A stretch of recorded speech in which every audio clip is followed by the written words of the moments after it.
Hey, what's up? It's Mike, and this is Reckless Palate, where I give you the tools to help you find the confidence to cook more creatively and spontaneously in your kitchen. All right, today we're going to discuss adapting a recipe that you found in a cookbook or online, and you're not sure how it's going to go. A lot of times when we find recipes somewhere, we've never made them. We don't know the people who've made them. We don't know where it's come from originally, if they made it up, or if they got it from a chef, or if they were winging it one night. Who knows? And maybe it works great for them, but maybe it won't work great for you. Because there are so many variables in everybody's kitchen, you can't really take a recipe that you found online or even in a cookbook for granted. You have to adapt it to fit your kitchen. So when you find a recipe somewhere that you want to try, think to yourself, this is what someone else did to create this dish. What am I going to do to create this dish? And I'm going to show you how to do that today. Okay, let's talk about some of the variables in your kitchen that you're going to need to adapt the recipe to fit. The kitchen itself is a variable. Think about it. The temperature in your kitchen is probably different than the temperature in a commercial kitchen where they're like raging ovens and fire erupting out of pans constantly. Much different. The humidity is different probably, depending on where you live and what you're doing. If you're boiling a pot of water on your stove, the humidity could be different than if it's super dry in the summertime. Who knows? The elevation of your kitchen might be different. If you live in the Rocky Mountains or in Nepal or something, the elevation's different there, and that can change the boiling point of water, among other things. So we got to think about changing a recipe to adapt to our kitchen. Maybe not the elevation thing, maybe so, who knows? But you've got to think about adapting the recipe that you find to your kitchen. Another variable in your kitchen is your stove. A lot of people really trust their stove. They want so badly to trust their stove. Please tell me my stove isn't lying to me. It is.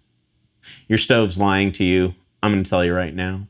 I'll bet you a glass of Chenin Blanc that your stove's lying to you. I'm so glad I'm going to win that bet. The reason your stove is lying to you is that all stoves are different. So if a recipe says cook over medium heat, the M on your knob or the 5 out of 10 on your knob might not be the medium that this person was cooking over.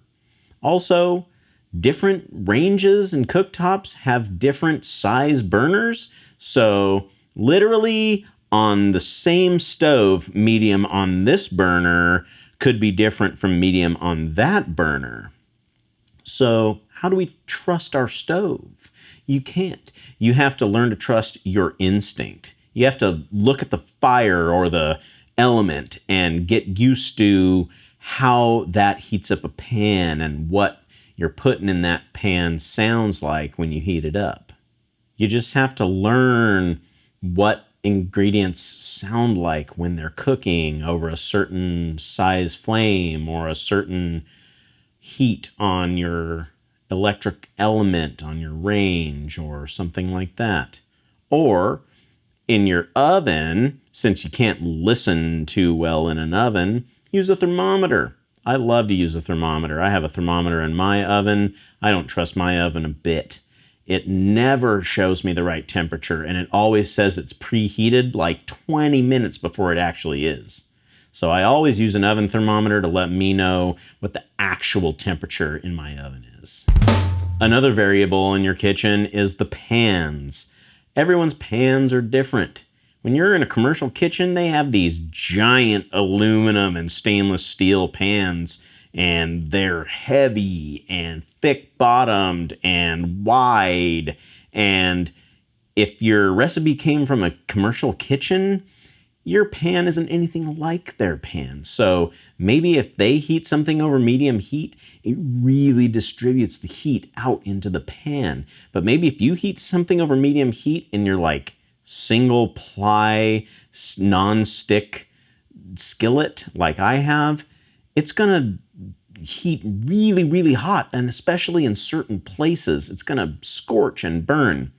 You might have to choose a different burner or change the heat. It's a variable. You can't trust that the recipe's correct. You have to look at your fire or your element and your pan and make a judgment, or practice and screw it up a couple times like I have. A couple hundred times. Okay, so check out your pans and look at the difference between them. I have a lot of different pans, and some of them are real heavy bottom, some of them are real thin on the bottom, some of them are wide, some of them are thin, some of them are narrow. Just depends. That's why you got to adapt the recipe. The third variable we're going to talk about is probably the biggest one, and that's your ingredients. There's so many variables in your ingredients. If you say a boneless, skinless chicken breast, how do you know it's the same boneless, skinless chicken breast that the person that created the recipe was using? Maybe they had a fresh boneless, skinless chicken breast. Maybe they had a frozen boneless, skinless chicken breast. The size of it could be different.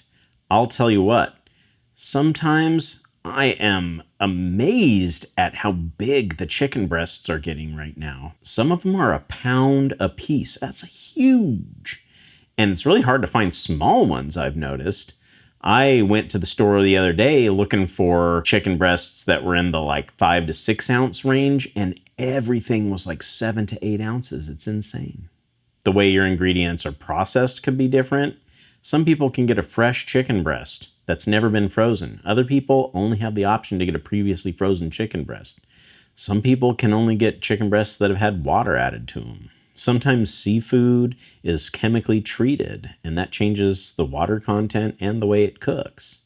Maybe the temperature of your ingredients are different. Maybe you just took that chicken breast out of the refrigerator 2 minutes ago and plopped it in the pan, and it's 35 degrees in the middle. Maybe the person that created the recipe had their chicken on the counter for a half an hour, and the inside of their chicken breast was more like 45 to 55 degrees, which is a huge head start on a 35-degree chicken breast, especially if it's a 1 pound chicken breast. It's huge, it's really thick, it's gonna be nearly frozen in the middle, whereas the other person who created the recipe, if their chicken was room temperature or near it, they might have had a smaller chicken breast, it might have been more like 45, 50 degrees inside. It might cook way faster than your 1 pound 35-degree chicken breast, I also want to talk a little bit about ingredient substitutions. Sometimes it's something we mean to do, sometimes it's something we can't help but do, and sometimes it's something we don't even know we're doing. And that usually creates the most problems and random results when you're trying to replicate a recipe you found somewhere. An example of an intentional substitution would be substituting pork for chicken or beef, okay? You're choosing to substitute one type of meat for another, and you realize you're doing it. You know you're doing it. Hopefully you know you're doing it. Anyway, usually when we change the type of food in a recipe, we're aware that something in the recipe needs to change in order for the food to be cooked properly. For example, chicken, in order to be safe, needs to reach 165 degrees internally, but beef doesn't have to be cooked that high. We can cook beef to usually between 135 and 145 degrees, and it's pretty safe to eat. Another example of making a substitution is when we substitute the same type of food, but a variation of it. For example, a russet potato for a red potato or a Yukon Gold potato. Likewise, if you use red potatoes and say mashed potatoes, it can be really difficult to mash a red potato so it's nice and creamy and smooth, okay? They don't break down quite like a russet does. Then there's the case of ingredient differences, which are things you usually can't tell just by looking at the package or even looking at the food. For example, Adrian was taking an online baking course, and they specified that your butter needs to be at least 80% butter fat. I didn't realize my butter wasn't 80% butter fat. We were just buying whatever store brand butter was on sale. We went to the store and we looked at the packages. Most of them don't even say the butter fat percentage on them. We had to look on the internet, and even then, it was hard to find. But we ended up finding some information that indicated most of the butter that we were buying was not near 80% butter fat. It's more like in the 75 to 78 range. Once we started buying 80+% butterfat butter, it made a huge difference in the outcome of the recipes that she was baking. Huge difference. It's little differences like that that make it necessary for you to adapt your recipe to your kitchen and your ingredients. Okay, right now I'm going to show you how to adapt any recipe to work in your kitchen by following 3 simple steps. Anytime you're trying a new recipe, if you do these steps before you start cooking, it's going to eliminate anything that might throw a wrench into your cooking, and it'll give you an opportunity to dig a little deeper into the how and the why of the recipe. And you'll be able to take that knowledge with you so that future recipes seem less daunting or mysterious. Once you start to notice how different recipes use the same basic methods to get certain results, you'll feel more confident in deciding to use the versions of those methods that you're comfortable with and that you know have worked for you before, instead of just following the instructions on the recipe verbatim because you're assuming the author's way is better than your way. Okay, let's dive right into this. Ready? Step 1, read the whole recipe. Read it all the way through. Try and envision yourself cooking it. Imagine which pan you're going to use. Imagine which burner you're going to put it on. Imagine which position the oven rack will be in. Imagine yourself trimming the meat and cutting the vegetables. Imagine the bowl you're going to mix the sauce in. Then, read it again and do the next step. Step 2, make notes. Look at the ingredients list, okay? Look for things like half a red onion, finely chopped, or 1 cucumber, halved, peeled, seeded, and cut into half-inch slices, okay? A recipe might indicate it takes a certain amount of time, but often this doesn't take into account the time it takes to prepare the ingredients as they're specified on the ingredients list, okay? You have to account for that time. Now look for things like 2 tablespoons of soy sauce divided. Sometimes it won't even say divided. Sometimes it'll just list an ingredient once, and then it'll call for fractions of that ingredient at different steps in the recipe, okay? You got to read, and then you got to plan ahead for that stuff. Okay, then I want you to go through and look for red flags like cook for 7 to 10 minutes over medium heat, okay? What does that even mean? Okay, don't use a clock, okay? Use your senses and use a thermometer, okay? So just make note of that, all right? Don't go by the time. Look for things like 3 yellow onions, about 2 pounds, okay? If the recipe specifies the weight, always use that over the volume or quantity, okay? If it says 3 onions and it says 2 pounds, who cares how many onions make up 2 pounds? Okay, it's 2 pounds of onions. Maybe it's 2 pounds of little teeny onions like this, and there's going to be like 10 of them. Maybe it's 2 pounds of like a giant 1 pound onion, and it's just going to be 2 of them. So don't use the number of ingredient, okay? Use the weight. Same thing goes for anything like flour. This is especially in baking. Always use the weight, okay? It's much more accurate than saying a cup of flour, okay?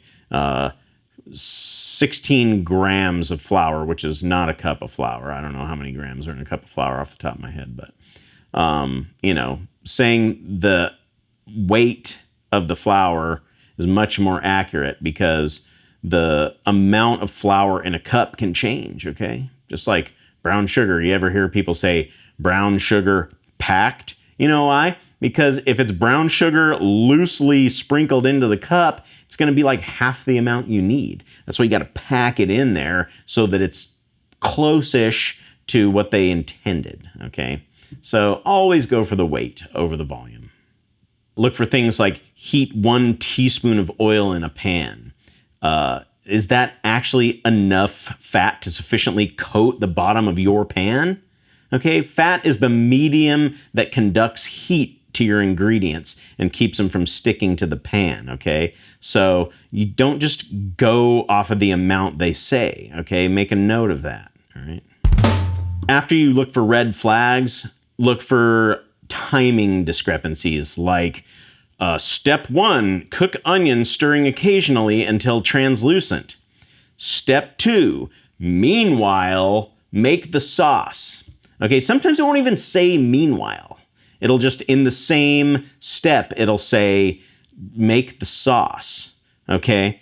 That means they want you to be doing the sauce at the same time as you're doing something else. Sometimes you can do that, sometimes you can't. So check that timing discrepancy, because if they're counting on you doing 2 things at the same time that either you can't do or you don't want to do, it's going to change the amount of time that you have to spend doing it, okay?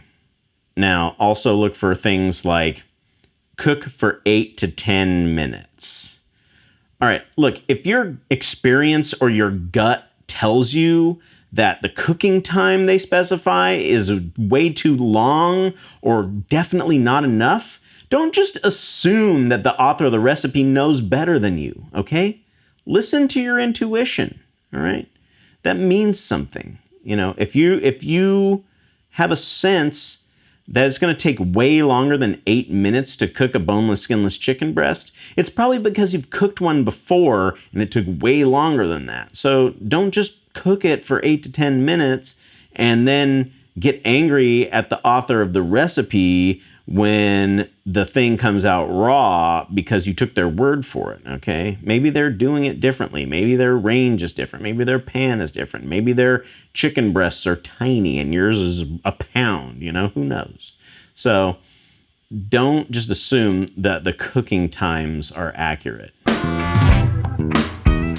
Okay, now that you have your notes done, you're ready to go on to step 3, okay? Step 3 is Mison Place, okay?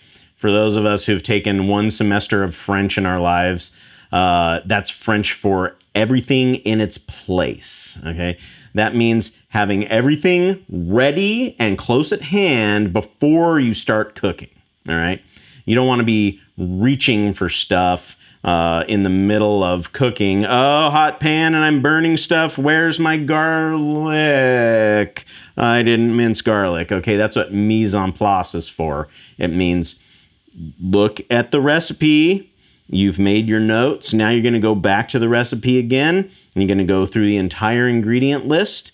And you're going to get everything out. And you're going to put it all on the counter. Okay? If it says specifically how much to use and it's important, like half a teaspoon of baking soda, which usually is for some kind of chemical reaction that you're looking for, measure out a half teaspoon of baking soda, okay? If it's half a teaspoon of salt, we're not gonna measure out a half a teaspoon of salt, right? We're gonna download my kosher salt guide and you're gonna have an intuitive sense of how much salt you're gonna add to your 4 1-pound chicken breasts or whatever. You add a half a teaspoon of salt to those and it's going to taste like the blandest chicken breasts you've ever had, okay? When you made that recipe and the chicken breasts were bland, that's what happened, okay? All right, now, if you have ingredients that are divided or that you've discovered by reading the entire recipe are going to be divided, put them into separate containers, okay? You're going to look at your notes and say, oh, it's a tablespoon of soy sauce here and a tablespoon of soy sauce there. So don't get out 2 tablespoons of soy sauce in one thing and then try and like put a little bit in at a time. Measure 1 and 1. And then when it calls for 1 tablespoon, and then when it calls for another tablespoon later, and you're all set, okay? Also, when you went through and made notes about any ingredients that are all either going to be added at the same time or mixed together, just put those all in the same container, okay? You don't need a tiny little like prep cups for your soy sauce and your Worcestershire and your hoisin and your sherry and your cornstarch and all these things that are all going to go in to the same sauce when it later in the recipe says put the cornstarch and the sherry and the soy sauce and the Worcestershire, when it into the bowl together. It's like, just do it at Mison Place, okay? You don't need to like measure every little thing out separately just so that in 5 more minutes you can go,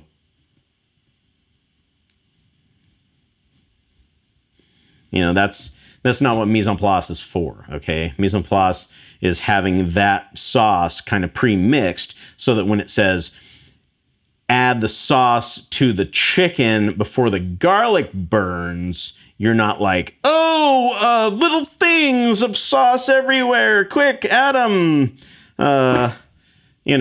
You'll have your one thing of sauce and like, sweet, garlic's not burning yet, and it'll be epic.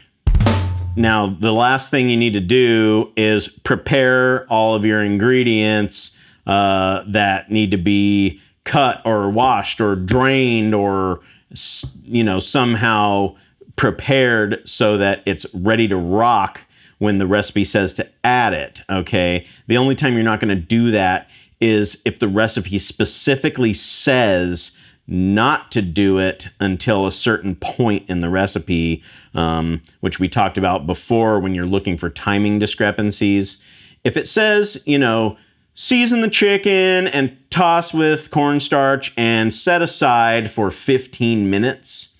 In the meanwhile, make the sauce. Okay, like what they're telling you is you're going to have 15 minutes where the chicken's just sitting in a bowl and there's nothing else you can really be doing with this recipe other than either twiddling your thumbs or, burning the oil in the pan until it smokes and you have to add more oil and clean out your pan.